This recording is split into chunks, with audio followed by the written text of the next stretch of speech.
Hello everyone, welcome back to planet of recipe. मेरा नाम है जेनिफर और आप सबका मेरे इस चैनल में बहुत बहुत स्वागत है। करेला, ये नाम सुनते ही सबका मुंह जो है वो टेढ़ा मेढ़ा हो जाता है। लेकिन अगर मैं कहूँ कि ये रेसिपी इतनी भी कड़वी नहीं है तो जी हाँ, आपने सही समझा। अगर आप यही रेसिपी मेरे स्टाइल में बनाते हो तो यकीन मानिए बड़े तो बड़े, बच्चे भी बड़े शौक से खाएंगे। तो चलिए जल्दी से देखते हैं इस टेढ़े मेढ़े और कड़वे रेसिपी को अपना फेवरेट कैसे बनाते हैं, लेकिन कहाँ, मेरे किचन में।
उम्मीद करती हूँ कि आज के बाद आपकी राय जो है वो करेले को लेके जरूर चेंज हो जाएगी, क्योंकि जब भी आप ये रेसिपी बनाओगे मेरे स्टाइल में, आप जरूर कहोगे कि करेले की सब्जी इतनी भी कड़वी नहीं होती।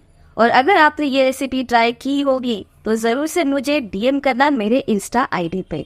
मेरा इंस्टा आईडी जो है वो मैंने डिस्क्रिप्शन में दे रखा है। तो चलिए मिलते हैं ऐसे ही किसी न्यू एंड इंटरेस्टिंग वीडियो के साथ में। Till then, take care, bye bye, God bless you all.